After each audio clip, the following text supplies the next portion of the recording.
Hey, it's Mario here, and in this video we're gonna go into my lower body dynamic warm-up routine. And this is something that a lot of you guys been asking about. I mean, how do you warm up before training? Maybe you're sitting in an office all day feeling quite sedentary and you have to hit the gym and don't feel like you're ready. Maybe you just woke up in the morning and you want to do a fasted workout or something like that, and you don't feel like you're warm, you don't feel like you're ready to get under the weight, especially we're talking about squats. So here you see me first off doing some external rotation work, which is a part of my general warm-up. So this is not specific to lower body, this is just something that I do all the time, every single day, just to improve my shoulders a little bit, my shoulder mobility.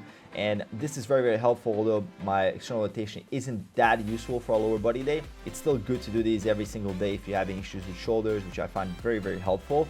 So in general, what I want to go over in this video is like what are kind of the I guess the reasons why we do warm-up, as well as what are the types of warm-up. Especially I see a lot of guys in the gym doing static stretching before training, which is a big no-no if you want to basically optimize for performance. We're going to go into why is that.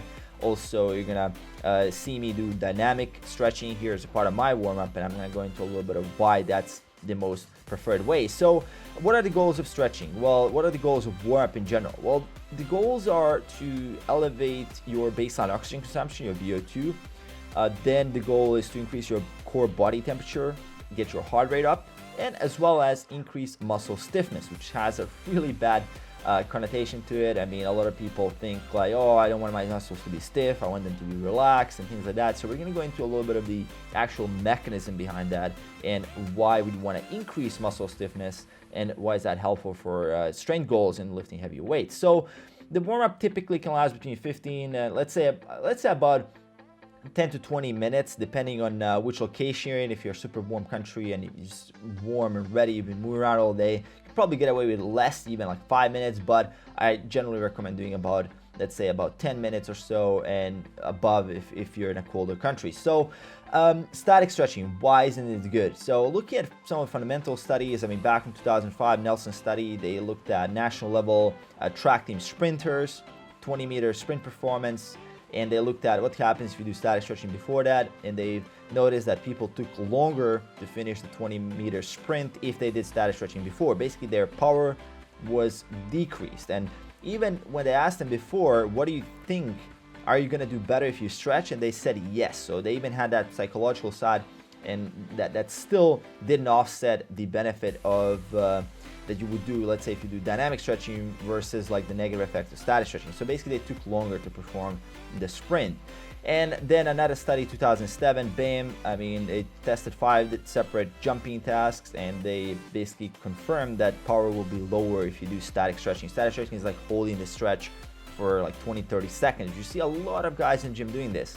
Then you go to Fowles 2000 study, 15% decline following the static stretching for about 15 minutes. So the decline continues. It kind of lessens over the course of an hour. So at about an hour mark, there was only about 9% decrease, which is still a lot. I mean, 9% less strength is a huge amount. So it takes a while to recover.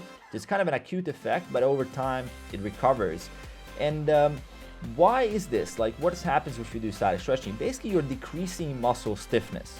And you might be wondering, well, why wouldn't I want to decrease muscle stiffness? Well, no. I mean, think of your muscle as like an elastic rubber band, right? And let's say I leave that rubber band stretched over the whole course of a night, and I check it in the morning, and now it's in the lengthened position. What I did there is I basically decreased the elastic property of the band, so it cannot store as much elastic energy. If I try to just detach it, it's gonna go back, but not to its previous length, which was shorter. Now it's going to go a little bit back, but it's not going to go back all the way. I basically reduced this elastic property, which then the band can't recoil as hard. That's what's happening to our muscles, right? So as you're statically stretching them, they lengthen, so they cannot store as much elastic energy. That means that you have less of that stretch reflex, you have less of that strength when you're performing movements, and that's a huge impact on your training. So in general, I mean, people are into these habits. I mean, they're doing static stretching for decades, some of them, and it's really hard to get them not to do that.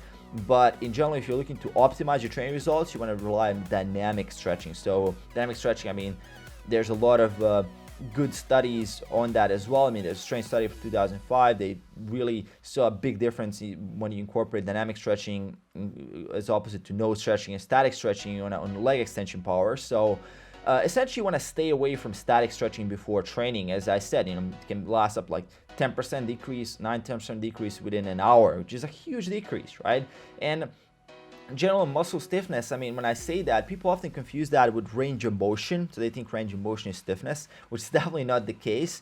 To improve range of motion and to do all these things, dynamic stretching is as effective, if not more effective, than static stretching. So that's what I do here. I do dynamic warm-up.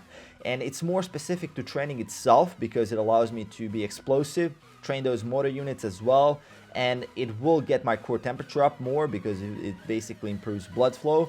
And in general, it trains that stretch reflex, which is super, super important just to get that reflex and ability to explode when you need to lift the weights, and super, super key, right? So basically, summary on static stretching, don't do it before training. If you want to do it, you do it before bed. If your goal is to improve your range of motion and you can't do it before bed, let's say your squat form is, you just can't hit depth, you can just do it before bedtime, like 5 minutes, maybe static stretching. You just go into the squat position and you just hold that for like a couple of minutes, and you can do this continually. You can do this every single day, but just don't do it before training.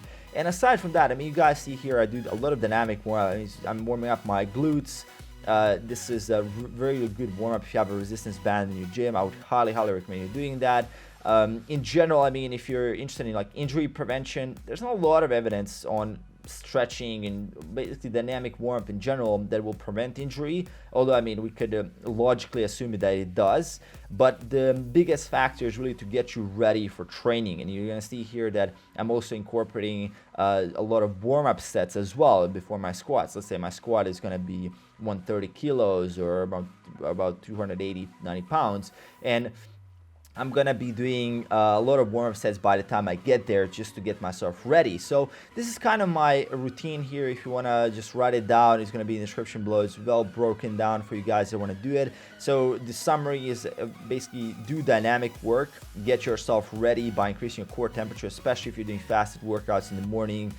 If it's like really early in the morning, and if you're living in a cold country, you might need to do this for quite a bit of time, maybe even add some treadmill, about 5-10 minutes if you don't walk to the gym. I typically walk to the gym, but if you don't, walking a treadmill for about 10-15 minutes can be helpful just to get some of that blood flow up and get your body ready, and that will improve your performance a lot. So here you see me training that stretch reflex as well, a little bit exploding. So hope you guys enjoyed this quick video here, breakdown of my dynamic warm-up, and sharing you guys as well as some of the reasons why I do this. Let me know if you have any questions in the comments below as usual. Make sure to hit that subscribe button to support the channel, and I'll see you guys in the next one.